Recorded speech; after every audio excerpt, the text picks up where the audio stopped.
In this video, I'm going to go over the most important religious and cultural references behind Sage Mode and how it's related to the practice of meditation. Make sure to like this video, and hey, why not subscribe, and let's begin. The Sage Mode transformation was first mentioned by Jiraiya, everyone's favorite eccentric perv that just so happens to be one of the most knowledgeable and powerful ninja residing from the Hidden Leaf village. As a child, Jiraiya accidentally entered into the realm of the Sage Toads by using the summoning jutsu in reverse, landing him into the mythical settlement of Mount Myoboku. It was here that he learned how to boost his skills to a level that he could transform into one of the most powerful forms in the entire Naruto universe, known as Sage Mode. The inspiration behind the creation of Sage Mode and Jiraiya himself and the other two legendary ninjas, Tsunade and Orochimaru, interestingly comes from the Japanese folklore Jiraiya Goketsu Monogatari, or Jiraiya the Gallant, a story about a ninja who falls in love with a beautiful young maiden named Tsunade, trying to defeat an evil snake spirit who had taken over the land named Orochimaru. Of course, these names should sound familiar since they are dynamic characters with renown who are named the three Sannin from Naruto. But the one thing I wanted to highlight from the story was the three core characters each possess shape-shifting magic in which they could transform into a slug, a snake, or a toad. Thus the reason why Jiraiya is seen around so many frogs with toad-inspired jutsu, and why Tsunade and Orochimaru manifest the slug and snake familiar. Now, during the onslaught of the pain arc, Naruto's training is very unusual, being suddenly transported to the realm of Mount Myoboku and pushed to his limits to become a sage, just like his father Minato, Hashirama, and Jiraiya. Interestingly, the mangaka Kishimoto based his training off the esoteric religion known as Shugindo, a blend between esoteric Buddhism, Taoism, and local shamanic religions such as Shintoism.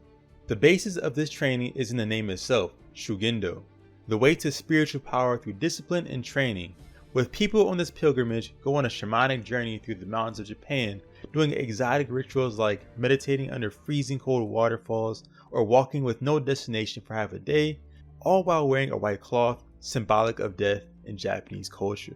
These people leave society for a period of time to take in the energy from the mountains, trees, and water. This is very similar to Naruto's situation, requiring to leave Konoha village in order to master Sage Mode, entering Mount Myoboku as a place that could be called quote-unquote spiritual, since it's the only place that holds an immense amount of energy from nature required to attain Sage Mode.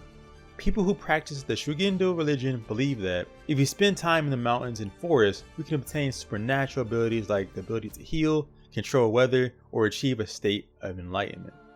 The most recognizable yet highly ignored technique of Pain's arc is the often misunderstood practice of meditation.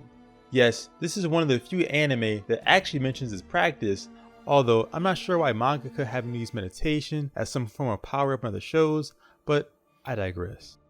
So if you have no clue at all of what meditation is, it's a skill, a technique, in which a person uses to attain a certain goal or no goal, whether it be to maintain a healthy body and mind, or to rid one of worldly desires and passions that could lead you onto the path of enlightenment.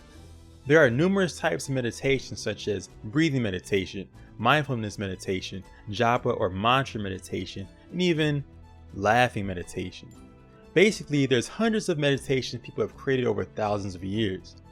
Zazen meditation in particular is a pose where the practitioner is in a seated posture with their hands together making something called a mudra or hand seal, similar to the ones you see in Naruto, but this seal is for meditation. The mudra Naruto uses for a seated meditation pose is called Dhyan Mudra. This hand sign has two iterations of it, since the more popular hand seal looks like this, while the Dhyan hand seal taught in Japan is more like this. It's interesting because in order for Naruto to enter Sage Mode, he has to be still, and the function of this real mudra is to quiet the mind while aiding in concentration, something he needed to gather Senjutsu chakra with. The goal for Zen meditation is to let your thoughts, feelings, and sensations pass along like a stream of water, which will help you to disassociate with worldly matters. As random thoughts and feelings pass you by, you can achieve stillness in which you can observe the true self, that part of you that is not the body, clothes, or anything of material nature.